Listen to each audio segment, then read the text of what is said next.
This shouldn't work. A simple white powder sitting on the ground, no smell, no spray, no poison. And yet anything that crawls across it doesn't come back. Not ants, not cockroaches, not fleas, even bed bugs. And here's the part that makes no sense: it doesn't expire. You can leave it there for days, weeks, even months, and it keeps working. No reapplication, no chemical breakdown, no loss of strength. So how does something this simple outlast most chemical pesticides? Because normally, pest control works like this. You spray something, it smells strong, it kills fast, but after a few days, the effect fades, the insects come back, sometimes even stronger, because they adapt. That's the cycle most people are stuck in. Spray, wait, repeat, again and again. So when people hear about a powder that doesn't expire, doesn't lose effectiveness, and doesn't rely on chemicals, it sounds fake, or at least incomplete, because something has to be missing. And that's exactly why most people try this and say it doesn't work. Not because it's ineffective, but because they use it the wrong way. They expect instant results. They expect visible reactions. They expect something dramatic. But this doesn't work like a poison. It works differently. And that difference is the reason insects can't survive it, but also the reason most people misunderstand it. So before we even talk about what this powder is, look at how insects actually survive, because this is where everything starts. Most people think insects die from poison. That's not always true. In fact, for many insects, survival depends on something much simpler: moisture.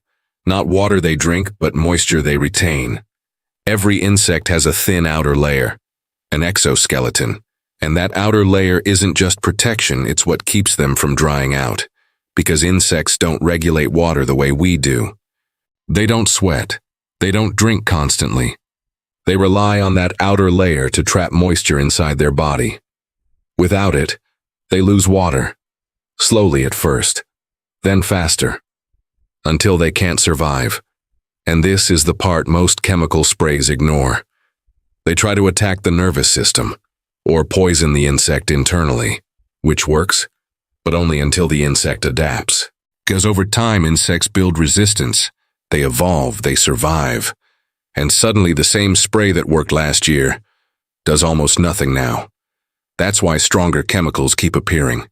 Different formulas, new labels, same cycle. But this powder doesn't attack the insect from the inside. It doesn't rely on biology.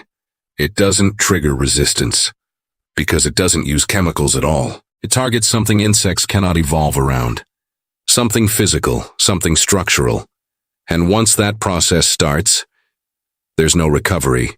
But here's the catch. If you don't understand how it works, you'll use it like a normal pesticide, and it will fail. Not because the method is weak, but because the application is wrong. So the real question isn't, what is this powder? It's this: what is it doing differently that makes it last longer, work consistently, and still remain completely invisible to most people? Because once you understand that, you stop treating it like a temporary fix and start using it like a system. So what actually happens when an insect walks across this powder? Not poison, not paralysis. Something much simpler and much more brutal. Because to your eyes, this powder looks soft. Almost like flour. You can touch it. You can rub it between your fingers. It feels harmless. But that's only because you're looking at it from a human scale. Now shrink that view down to the size of an insect, and everything changes, because this powder isn't smooth, it's not soft. At a microscopic level, it's made of tiny, jagged fragments, sharp, irregular, almost like broken glass. Not big enough to cut your skin, but more than enough to damage something much smaller. So when an insect walks across it, it's not walking on powder. It's walking across thousands of microscopic edges, each one scraping, cutting, damaging the outer layer of its body. That protective coating we talked about earlier. The one that keeps moisture inside. This is where it breaks. Not instantly, not dramatically, but continuously. Every step causes more damage. And at the same time, something else is happening. Because this powder doesn't just scratch. It also absorbs. It pulls oils, it pulls moisture. from the surface of the insect's body. So now you have two things happening at once. The outer layer is being damaged, and the moisture inside is being pulled out. That combination is what makes this method different, because the insect isn't being poisoned, it's being dehydrated, slowly, unavoidably, and here's the part that makes it powerful. There is no biological process to resist, no chemical reaction to adapt to, no system to evolve around. Because you can't evolve past physical damage, you can build resistance to toxins. You can survive chemicals over time, but you can't survive something that physically breaks your structure.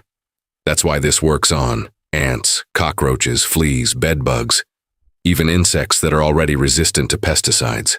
Because the method doesn't care about resistance, it bypasses it completely. But now you might be thinking, if it works like this, why doesn't it kill instantly? And that's exactly where most people get confused. Because they expect speed, they expect visible results. But this isn't a fast kill system. It's a guaranteed one. The timeline depends on the insect. Smaller insects, they lose moisture faster. They might be affected within hours. Larger ones, they take longer. Sometimes a day, sometimes more.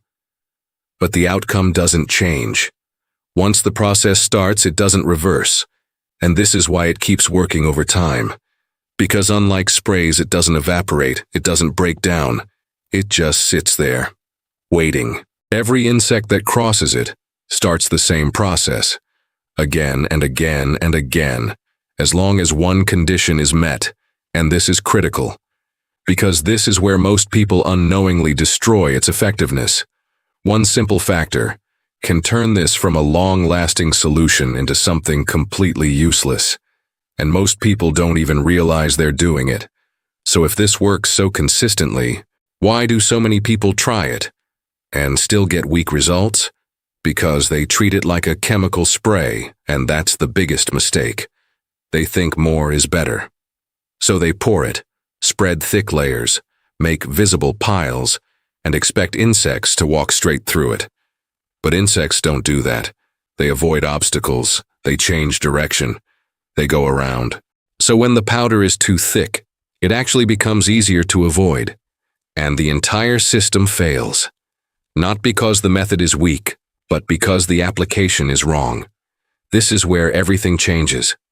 Because with this method, less is actually more. What you want is a thin, almost invisible layer, not piles, not clumps, just enough to lightly coat the surface. So when an insect walks across it, it doesn't notice anything different. But the contact still happens, and that's all it takes. Now let's talk about placement, because where you use it matters just as much as how you use it. Most people scatter it randomly, corners, open areas, places where insects rarely travel, and then they say it doesn't work. But insects don't move randomly. They follow patterns, edges, lines, tight spaces. So the most effective places are along baseboards, under appliances, inside cabinet edges, around entry points, anywhere insects naturally pass through. Because this isn't about covering space. It's about intercepting movement. Now here's the second mistake, and this one completely shuts the system down. Moisture. This powder only works when it's dry. The moment it gets wet, everything changes. The particles clump together. The sharp edges become less effective, the absorption drops, and the entire mechanism slows down, or stops completely. So if you're using it outdoors or in humid areas, you need to reapply after moisture exposure. But indoors, in dry conditions, this is where it becomes powerful. Because once applied correctly, it doesn't go anywhere, it just stays there, working passively. For days, weeks, sometimes even longer, without needing attention. Now, one more thing most people don't realize. This doesn't kill everything instantly. And it's not supposed to.